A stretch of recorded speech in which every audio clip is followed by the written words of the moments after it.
ഇന്നത്തെ ക്ലാസ്സിൽ ജർദോസി ലീഫ് ഡിസൈനാണ് പഠിക്കുന്നത്. ലീഫ് ഡിസൈൻ 4-5 ടൈപ്പിൽ നമുക്ക് ചെയ്യാൻ പറ്റും. അതുപോലെ ലീഫ് ഡിസൈൻ ചെയ്യാൻ നമ്മൾ 3 ജർദോസിയും യൂസ് ചെയ്യാറുണ്ട്. ഫസ്റ്റ് സാദി ജർദോസിയിൽ ചെയ്യാം. ഇവിടെ ഞാൻ സാദി ജർദോസി ചെറിയ പീസസ് ആയിട്ട് കട്ട് ചെയ്തിട്ടുണ്ട് കേട്ടോ. ഇവിടെ ലീഫിൻ്റെ ഡിസൈൻ അനുസരിച്ചാണ് കേട്ടോ ജർദോസി കട്ട് ചെയ്യുന്നത്. ഒരു 0.5 സെൻറ്റിമീറ്റർ മുതൽ 0.8 സെൻറ്റിമീറ്റർ വരെ നമുക്ക് ജർദോസി കട്ട് ചെയ്യാം ഇതുപോലെ. ഫസ്റ്റ് ഞാനിവിടെ ഒന്ന് വരച്ച് കാണിക്കാം, അതിനുശേഷം സ്റ്റിച്ച് ചെയ്യാം. ഇതേപോലെ സ്ലാൻഡിങ്ങിൽ സ്റ്റിച്ച് ചെയ്യണം. ഓരോ പീസ് ജർദോസിയും ഈ വരച്ചേക്കുന്ന പോലെ സ്ലാൻഡിങ്ങിലാണ് സ്റ്റിച്ച് ചെയ്യുന്നത്. ഇവിടെ മുകളിൽ നീഡിൽ കുത്തി ത്രെഡ് എടുക്കുക. തൊട്ടടുത്തായിട്ട് തന്നെ ഒരു ലോക്ക് സ്റ്റിച്ച് കൂടി കൊടുക്കണം. ഇനി ഈ ഒരു ത്രെഡിലേക്ക് ഒരു ജർദോസി പീസ് ഇതുപോലെ കോർത്ത് കൊടുത്ത് താഴേക്ക് സ്ലാൻഡിങ്ങിൽ ഒരു ചെയിൻ സ്റ്റിച്ച്, ലോക്ക് സ്റ്റിച്ച്. വീണ്ടും മുകളിൽ ഈ ഫസ്റ്റ് കോർത്ത ജർദോസിയുടെ കുറച്ച് താഴേന്ന് സ്റ്റാർട്ട് ചെയ്യണം. Chain stitch, lock stitch. വീണ്ടും അടുത്ത ജർദോസി കോർത്ത് കൊടുക്കുക. താഴേക്ക് ചെയിൻ സ്റ്റിച്ച്, ലോക്ക് സ്റ്റിച്ച്. വീണ്ടും മുകളിലേക്ക് പോയി സെക്കൻഡ് ജർദോസിയുടെ ഒരു പകുതിയിൽ നിന്ന് സ്റ്റാർട്ട് ചെയ്യുക. Chain stitch, lock stitch. അടുത്ത ജർദോസി കോർത്ത് കൊടുക്കുക. താഴേക്ക് ചെയിൻ സ്റ്റിച്ച്, ലോക്ക് സ്റ്റിച്ച്. ഇതേപോലെ എത്ര ലെയർ വേണേലും നമുക്ക് സ്റ്റിച്ച് ചെയ്യാം. ഈ ഒരു ഡിസൈനിൽ ലീഫ് സ്റ്റിച്ച് ചെയ്യുമ്പോൾ എല്ലാ ജർദോസിയും ഒരേ ലെന്ത് ആയിരിക്കണം കേട്ടോ. ലെന്ത് കൂടിയും കുറയോ ഒന്നും ചെയ്യൽ. അപ്പോൾ ഈ ഒരു ലീഫിൻ്റെ ഷേപ്പിൽ വ്യത്യാസം വരും. ഒരേ ലെന്ത് ആണെങ്കിൽ മാത്രമേ കറക്റ്റായിട്ട് ആ ഒരു ഷേപ്പിൽ നമുക്ക് സ്റ്റിച്ച് ചെയ്യാൻ പറ്റൂ. ഇവിടെ ഇപ്പോൾ ഞാൻ 4 ലെയറാണ് സ്റ്റിച്ച് ചെയ്തത്. അതിനുശേഷം എൻ്റെ നോട്ട് കൊടുത്ത് ഫിനിഷ് ചെയ്യാം. ഇപ്പോൾ ഈ ഒരു മെത്തേഡിൽ എങ്ങനെയാണ് ലീഫ് ചെയ്യുന്നതെന്ന് മനസ്സിലായല്ലോ. സെയിം ഇതേ മെത്തേഡ് നമ്മൾ ഷുഗർ ബീഡിലും കട്ട് ബീഡിലും പ്രാക്ടീസ് ചെയ്തിട്ടുണ്ട്. ഇനി ഇതേ മെത്തേഡ് നമുക്ക് എംബോസ്ഡ് ആയിട്ടും പ്രാക്ടീസ് ചെയ്യാം. എംബോസ്ഡ് സ്റ്റിച്ച് ചെയ്യുമ്പോൾ ഉള്ളിൽ പൈപ്പിംഗ് ത്രെഡോ അല്ലെങ്കിൽ ജർദോസിയോ സ്റ്റിച്ച് ചെയ്യണം. ഇവിടെ ഞാൻ ജർദോസിയാണ് കേട്ടോ സ്റ്റിച്ച് ചെയ്യുന്നത്. ജർദോസി സാദി ജർദോസി വേണമെങ്കിലും സ്റ്റിച്ച് ചെയ്യാം, അല്ലെങ്കിൽ കോറയോ നക്ഷയോ വേണമെങ്കിലും സ്റ്റിച്ച് ചെയ്യാം. ഇവിടെ ഞാൻ എംബോസിങ്ങിന് സാദി തന്നെയാണ് കൊടുക്കുന്നത്. ഇവിടെ ലീഫ് ഡിസൈൻ സ്ലാൻഡിങ്ങിലായതുകൊണ്ട് അതിന് ഓപ്പോസിറ്റായിട്ടാണ് കേട്ടോ ജർദോസി എംബോസിങ്ങിന് സ്റ്റിച്ച് ചെയ്തിരിക്കുന്നത്. ഇത് സ്ട്രെയിറ്റ് ആയിട്ടല്ലേ സ്റ്റിച്ച് കൊടുത്തേക്കുന്നത്. മുകളിൽ നിന്ന് നമുക്ക് സ്റ്റാർട്ട് ചെയ്യാം. മുകളിൽ സൈഡിലായിട്ട് ചെയിൻ സ്റ്റിച്ച്, ലോക്ക് സ്റ്റിച്ച്. ഇനി ഈ ഒരു ത്രെഡിലേക്ക് ജർദോസി കോർത്ത് കൊടുക്കാം. ജർദോസി കോർത്ത് കൊടുത്ത് സ്ലാൻഡിങ്ങിൽ ആ ഒരു ജർദോസിയുടെ മുകളിലായിട്ട് കവർ ചെയ്യുന്ന രീതിയിൽ സ്ലാൻഡിങ്ങിൽ താഴേക്ക് ഒരു ചെയിൻ സ്റ്റിച്ച്, ലോക്ക് സ്റ്റിച്ച്. ഇനി നേരെ റിവേഴ്സ് പോയി ചെയിൻ സ്റ്റിച്ച്, ലോക്ക് സ്റ്റിച്ച്. വീണ്ടും ജർദോസി കോർത്ത് കൊടുക്കുക. താഴേക്ക് ചെയിൻ സ്റ്റിച്ച്, ലോക്ക് സ്റ്റിച്ച്. വീണ്ടും റിവേഴ്സ് മുകളിലേക്ക് പോവുക. Chain stitch, lock stitch. ഇതേപോലെ ആ ഒരു എംബോസിങ്ങിന് സ്റ്റിച്ച് ചെയ്ത പൈപ്പിംഗ് ത്രെഡ് അല്ലെങ്കിൽ ജർദോസി കവർ ചെയ്യുന്ന രീതിയിൽ നമുക്ക് ലെയേഴ്സ് കൊടുക്കാം.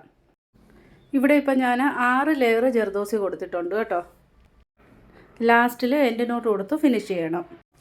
ഇത് സിമ്പിളായിട്ടുള്ള ലീഫ് ഡിസൈനാണ്. ഈ ഒരു ഡിസൈനാണ് കൂടുതലും നമ്മൾ ബ്ലൗസിലൊക്കെ യൂസ് ചെയ്യുന്നത്. ഫ്ലാറ്റായിട്ടും യൂസ് ചെയ്യാറുണ്ട്, എംബോസ്ഡ് ആയിട്ടും യൂസ് ചെയ്യാറുണ്ട്. നെക്സ്റ്റ് ഇതേ ഡിസൈൻ തന്നെ നക്ഷി ജർദോസി യൂസ് ചെയ്ത് ചെയ്യാം. നക്ഷി ജർദോസിയും ചെറിയ പീസസ് ആയിട്ട് കട്ട് ചെയ്തിട്ടുണ്ട്. എല്ലാം ഒരേ അളവിലുള്ള പീസസ് ആയിരിക്കണം. ചെയിൻ സ്റ്റിച്ച്, ലോക്ക് സ്റ്റിച്ച് കൊടുത്ത് നക്ഷി ജർദോസി ആ ത്രെഡിലേക്ക് കോർത്ത് കൊടുത്ത് താഴേക്ക് സ്ലാൻഡിങ്ങിൽ ചെയിൻ സ്റ്റിച്ച്, ലോക്ക് സ്റ്റിച്ച്. ഇനി വീണ്ടും റിവേഴ്സ് പോയി ഫസ്റ്റ് ജർദോസിയുടെ തൊട്ട് താഴെ നിൽക്കുന്ന രീതിയിൽ അടുത്ത ജർദോസി കോർത്ത് കൊടുക്കുക. താഴേക്ക് ചെയിൻ സ്റ്റിച്ച്, ലോക്ക് സ്റ്റിച്ച്. വീണ്ടും മുകളിലേക്ക് പോയി അടുത്ത ജർദോസി സ്റ്റിച്ച് ചെയ്യാം. ഇത് കുറച്ചുകൂടെ സ്ലാൻഡിങ് ആയിട്ട് ചെയ്യാം കേട്ടോ. നല്ല നീളത്തിൽ താഴേക്ക് സ്ലാൻഡിങ് ആയിട്ട് വരുന്ന രീതിയിൽ വേണേലും ചെയ്യാം. ലീഫിൻ്റെ വലിപ്പം അനുസരിച്ച് എത്ര ലെയർ വേണേലും നമുക്ക് സ്റ്റിച്ച് ചെയ്യാം. ലാസ്റ്റിൽ എൻഡ് നോട്ട് കൊടുത്ത് ഫിനിഷ് ചെയ്യാം. ഇനി എംബോസ്ഡ് ആയിട്ട് നക്ഷി ജർദോസി യൂസ് ചെയ്ത് ഈ ഒരു ഡിസൈൻ ചെയ്യാം. ഇവിടെ എംബോസിങ്ങിന് നക്ഷി ജർദോസി തന്നെയാണ് കേട്ടോ സ്റ്റിച്ച് കൊടുക്കുന്നത്. ജർദോസി നീളത്തിൽ ഇതേപോലെ സ്റ്റിച്ച് ചെയ്യുക. സ്റ്റിച്ച് ചെയ്ത് എൻഡ് നോട്ട് കൊടുത്ത് ഫിനിഷ് ചെയ്യാം. അതല്ലെങ്കിൽ നേരെ മുകളിലേക്ക് സ്റ്റിച്ച് കൊടുത്താലും മതി. മുകളിലേക്ക് ഇതേപോലെ സ്റ്റിച്ച് കൊടുത്ത് നമുക്ക് സ്ലാൻഡിങ് കണ്ടിന്യൂ ചെയ്ത് വരാം. എംബോസിങ്ങിന് സ്റ്റിച്ച് ചെയ്ത നക്ഷി ജർദോസിയുടെ മുകളിലേക്ക് സ്ലാൻഡിങ്ങിൽ ജർദോസി സ്റ്റിച്ച് ചെയ്ത് താഴെ ചെയിൻ സ്റ്റിച്ച്, ലോക്ക് സ്റ്റിച്ച്. ഇനി നേരെ റിവേഴ്സ് മുകളിലേക്ക് പോവുക. ഇതേപോലെ ഓരോ ലെയറായിട്ട് നമുക്ക് സ്റ്റിച്ച് ചെയ്ത് വരാം. ലീഫ് ഡിസൈൻ ഏത് മെത്തേഡ് ചെയ്താലും നക്ഷയിൽ ചെയ്യുന്ന കാണാൻ നല്ല ഭംഗിയാണ് കേട്ടോ. നല്ല ഫിനിഷിങ്ങിൽ നക്ഷയിൽ നമുക്ക് ലീഫ് ഡിസൈൻ ചെയ്യാൻ പറ്റും. നെക്സ്റ്റ് ഇതേപോലെ തന്നെ കോറ ജർദോസി യൂസ് ചെയ്തും ചെയ്യാം. പിന്നെ ഇവിടെ ശ്രദ്ധിക്കേണ്ട ഒരു കാര്യമുണ്ട്, ഈ ജർദോസി എല്ലാം സ്ട്രെച്ച് ചെയ്തതിന് ശേഷമായിരിക്കണം കട്ട് ചെയ്യേണ്ടത്. കാരണം സ്ട്രെച്ച് ചെയ്താൽ മാത്രമേ കറക്റ്റായിട്ട് നമുക്ക് അഡ്ജസ്റ്റ് ചെയ്ത് സ്റ്റിച്ച് ചെയ്യാൻ പറ്റൂ. സ്ട്രെച്ച് ചെയ്യാതെ ചെയ്താൽ കറക്റ്റ് അതേ നീളത്തിൽ തന്നെ വെച്ച് സ്റ്റിച്ച് ചെയ്യേണ്ടി വരും. സ്ട്രെച്ച് ചെയ്യുകയാണെങ്കിൽ നമുക്ക് അങ്ങോട്ടോ ഇങ്ങോട്ടോ ഒക്കെ ഒന്ന് ജർദോസി നീളം അഡ്ജസ്റ്റ് ചെയ്യാൻ പറ്റും. അതുകൊണ്ട് എപ്പോഴും സ്ട്രെച്ച് ചെയ്തതിന് ശേഷം മാത്രം യൂസ് ചെയ്യുക കേട്ടോ. ഇവിടെ എംബോസിങ്ങിന് ഞാൻ കോറ ജർദോസി തന്നെയാണ് യൂസ് ചെയ്യുന്നത്. ഫസ്റ്റ് കോറ ജർദോസി സ്റ്റിച്ച് ചെയ്ത് കൊടുക്കുക. അതിനുശേഷം സ്ലാൻഡിങ്ങിൽ പിന്നെ നമുക്ക് ഓരോ ലെയറായിട്ട് സ്റ്റിച്ച് കൊടുക്കാം. എംബോസ്ഡ് സ്റ്റിച്ച് ചെയ്യുമ്പോൾ ഉള്ളിൽ നമ്മൾ യൂസ് ചെയ്തിരിക്കുന്നത് ത്രെഡ് ആണെങ്കിലും ജർദോസി ആണെങ്കിലും അത് പുറമേ കാണാൻ പാടില്ല കേട്ടോ. പുറമേ കാണാത്ത രീതിയിൽ കവർ ചെയ്ത് സ്റ്റിച്ച് വരണം. ലാസ്റ്റിൽ എൻഡ് നോട്ട് കൊടുത്ത് ഫിനിഷ് ചെയ്യണം. ഇത് ഫസ്റ്റ് മെത്തേഡാണ്. ഇനി സെക്കൻഡ് മെത്തേഡ് സ്റ്റിച്ച് ചെയ്യാൻ ഞാനിവിടെ 2 ലീഫ് വരച്ചിട്ടുണ്ട്. ഈ ലീഫിനുള്ളിലായിട്ടാണ് സ്റ്റിച്ച് ചെയ്യേണ്ടത്. ഫസ്റ്റ് നമ്മൾ ചെയ്ത അതേ സ്റ്റിച്ച് തന്നെയാണ് സ്ലാൻഡിങ്ങിൽ ഈ ഒരു ലീഫിനുള്ളിലായിട്ട് കൊടുക്കുക. ഇവിടെ നമ്മൾ വരച്ചിരിക്കുന്ന ലീഫിനനുസരിച്ചാണ് ജർദോസി കട്ട് ചെയ്യുന്നത്. ജർദോസി ഇതേപോലെ ഒന്ന് വെച്ച് നോക്കാം. വെച്ച് നോക്കിയതിന് ശേഷം കട്ട് ചെയ്യാം. ജർദോസി സ്ട്രെച്ച് ചെയ്തതിന് ശേഷമായിരിക്കണം കട്ട് ചെയ്യേണ്ടത്. എങ്കിലേ നമുക്ക് അഡ്ജസ്റ്റ് ചെയ്ത് സ്റ്റിച്ച് ചെയ്യാൻ പറ്റൂ. പിന്നെ ഇവിടെ ഔട്ട്ലൈൻ കൊടുത്തതിന് ശേഷം വേണേലും ഉള്ളിൽ ഫില്ലിങ് ചെയ്യാം, അല്ലെങ്കിൽ ഫില്ലിങ് ചെയ്തതിന് ശേഷം വേണേലും ഔട്ട്ലൈൻ കൊടുക്കാം. ഞാനിവിടെ ഡയറക്റ്റ് ഫില്ലിങ് ചെയ്യുകയാണ്. Chain stitch, lock stitch, first layer കോർത്ത് കൊടുത്ത് താഴേക്ക് സ്ലാൻഡിങ്ങിൽ ചെയിൻ സ്റ്റിച്ച്, ലോക്ക് സ്റ്റിച്ച്, വീണ്ടും റിവേഴ്സ് പോവുക. ഫസ്റ്റ് മെത്തേഡിൽ നമ്മൾ ചെയ്തില്ലേ സെയിം അതേപോലെ തന്നെ ഈ ലീഫിനുള്ളിൽ ചെയ്യുന്നേ ഉള്ളൂ. ലീഫിൻ്റെ വലിപ്പം അനുസരിച്ച് ഉള്ളിൽ ലെയേഴ്സ് കൊടുത്ത് ഫില്ല് ചെയ്യണം. പിന്നെ ഇവിടെ ഒരുപാട് വീതിയിൽ ലീഫ് വരയ്ക്കല്ല് കേട്ടോ. ചെറിയ ലീഫായിരിക്കണം വരയ്ക്കേണ്ടത്. വീതി കൂടിയ ലീഫാവുമ്പോൾ ജർദോസിയും അതേപോലെ നീളത്തിൽ സ്റ്റിച്ച് കൊടുക്കേണ്ടി വരും. ജർദോസി ഒരുപാട് നീളം കൂടിക്കഴിഞ്ഞാൽ അതിങ്ങനെ വളഞ്ഞു പോവും, നല്ല സ്റ്റിഫായിട്ട് നിൽക്കത്തില്ല. അപ്പോൾ അതുകൊണ്ട് ചെറിയ വീതി കുറഞ്ഞ ലീഫായിരിക്കണം വരയ്ക്കേണ്ടത് ഈ ഒരു മെത്തേഡ് ചെയ്യുമ്പോൾ. ഇവിടെ ഇപ്പോൾ 5 ലെയർ കൊടുത്ത് ഫില്ല് ചെയ്ത് കഴിഞ്ഞു. ഇനി ലാസ്റ്റിൽ ഒരു ഇച്ചിരി സ്ഥലം ബ്ലാങ്ക് ആയിട്ട് കിടക്കുന്നില്ലേ, അവിടെ ജർദോസി വെച്ച് കഴിഞ്ഞാൽ ലീഫിന് പുറത്തേക്ക് സ്റ്റിച്ച് വരും. അതുകൊണ്ടാണ് അവിടെ ഒരു ലെയർ കൂടെ സ്റ്റിച്ച് ചെയ്യാഞ്ഞത് കേട്ടോ. ഇനി ഇവിടെ ഔട്ട്ലൈൻ കൊടുത്തു കഴിയുമ്പോഴത്തേക്ക് ഈ ഒരു ലീഫിൻ്റെ ആ ഒരു ബ്ലാങ്ക് ആയിട്ട് കിടക്കുന്ന സ്ഥലമൊക്കെ ഫില്ലായിപ്പോൾ. ഇതേ ഇപ്പോൾ ഔട്ട്ലൈൻ സ്റ്റിച്ച് ചെയ്തപ്പോൾ അവിടെ കവറായി വന്നത് കണ്ടോ. അപ്പോൾ കുറച്ച് സ്ഥലം മാത്രമേ ഉള്ളൂവെങ്കിൽ അവിടെ ഒരു ലെയർ കൂടെ കൊടുക്കേണ്ട ആവശ്യമില്ല കേട്ടോ. ഔട്ട്ലൈൻ കൊടുത്തു കഴിഞ്ഞാൽ അത് കവറായിക്കോളൂ. ഔട്ട്ലൈൻ ഞാനിവിടെ ചെയിൻ സ്റ്റിച്ചാണ് കൊടുത്തത്, ജെറി ത്രെഡ് യൂസ് ചെയ്ത്. നിങ്ങൾക്ക് സിൽക്ക് ത്രെഡോ അല്ലെങ്കിൽ ബീഡ്സോ ഒക്കെ യൂസ് ചെയ്യാം. നെക്സ്റ്റ് ഈ ഒരു ലീഫ് എംബോസ്ഡ് ആയിട്ട് സാദി ജർദോസി യൂസ് ചെയ്ത് ചെയ്യാം. ഇവിടെ എംബോസിങ്ങിന് നക്ഷി ജർദോസിയാണ് കേട്ടോ ഞാൻ യൂസ് ചെയ്തേക്കുന്നത്. ഇവിടെയും ജർദോസി കട്ട് ചെയ്യുന്നത് ലീഫിൻ്റെ വലിപ്പം അനുസരിച്ചാണ് കേട്ടോ. അതേപോലെ എംബോസിങ്ങിൻ്റെ ജർദോസി കട്ട് ചെയ്യുന്നതും ലീഫിൽ എത്രയാണോ നീളത്തിൽ എംബോസിങ് ചെയ്യേണ്ടത് അത്രയും നീളത്തിൽ വെച്ച് നോക്കിയിട്ട് കട്ട് ചെയ്യണം. ജർദോസി സ്ട്രെച്ച് ചെയ്തിട്ട് കട്ട് ചെയ്യുകയാണെങ്കിൽ കുറച്ച് നീളം കൂടി പോയാലും നമുക്ക് അഡ്ജസ്റ്റ് ചെയ്ത് സ്റ്റിച്ച് ചെയ്യാൻ പറ്റും. പക്ഷേ ജർദോസിയുടെ നീളം കുറഞ്ഞു പോയി കഴിഞ്ഞാൽ നമുക്കവിടെ അഡ്ജസ്റ്റ് ചെയ്യാൻ പറ്റില്ല.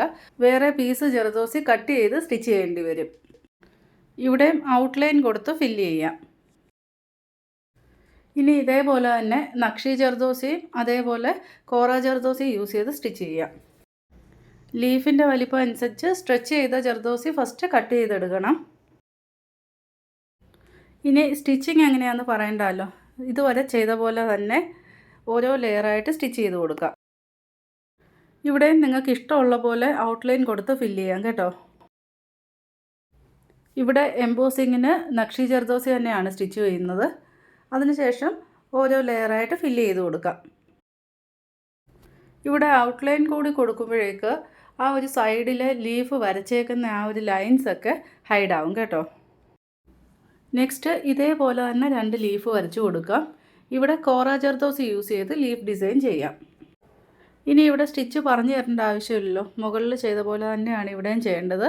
ഫസ്റ്റ് ലീഫിൻ്റെ ആ ഒരു വലിപ്പം അനുസരിച്ച് ജർദോസി കട്ട് ചെയ്തെടുക്കുക. അതിനുശേഷം ഫില്ലിങ് കൊടുക്കുക. ഈ ഒരു ലീഫ് ഡിസൈൻ എപ്പോഴും അരി വർക്കിൻ്റെ ബ്ലൗസൊക്കെ ചെയ്യുമ്പോൾ യൂസ് ചെയ്യുന്ന ഒരു ഡിസൈനാണ് കേട്ടോ. ബ്ലൗസ് മാത്രമല്ല കുർത്തി ഡിസൈനിലുമൊക്കെ ഈസി ആയിട്ട് നമുക്ക് ഹൈലൈറ്റ് ചെയ്ത് ചെയ്യാവുന്ന ഒരു ലീഫ് ഡിസൈനാണിത്. ഈ ഒരു ഡിസൈനിൽ ബീഡ്സും യൂസ് ചെയ്യാറുണ്ട്, അതുപോലെ ജർദോസിയും യൂസ് ചെയ്യാറുണ്ട്. ഫ്ലവർ ഡിസൈൻസ് ഒക്കെ എപ്പോഴും ബ്ലൗസിലൊക്കെ ഡിസൈൻ ചെയ്യുമ്പോൾ എപ്പോഴും അതിൻ്റെ കൂടെ ആഡ് ചെയ്ത് ഈ ഒരു മെത്തേഡിലുള്ള ലീഫാണ് കൊടുക്കാറ്. ഇവിടെ ലാസ്റ്റ് എൻഡ് നോട്ട് കൊടുത്ത് ഫിനിഷ് ചെയ്യാം. ഇനി ഔട്ട്ലൈൻ കൂടി കൊടുക്കാം കേട്ടോ. ലീഫ് ഡിസൈൻ വരയ്ക്കാതാണ് ചെയ്യുന്നതെങ്കിൽ ഔട്ട്ലൈൻ കൊടുക്കേണ്ട ആവശ്യമില്ല. പക്ഷേ ലീഫ് ഡിസൈൻ വരച്ചാണ് ഈ ഒരു മെത്തേഡ് ചെയ്യുന്നതെങ്കിൽ ഔട്ട്ലൈൻ മസ്റ്റായിട്ട് കൊടുത്തിരിക്കണം. ഇന്നത്തെ ക്ലാസ്സിൽ 2 ടൈപ്പ് ലീഫ് ഡിസൈൻ നമ്മൾ പഠിച്ചു. ഇനി ഇതേപോലെ തന്നെ 2 ഡിസൈൻസും കൂടി നമുക്ക് ലീഫ് ഡിസൈൻ പഠിക്കാനുണ്ട്. അത് നെക്സ്റ്റ് ക്ലാസ്സിൽ പഠിക്കാം. താങ്ക്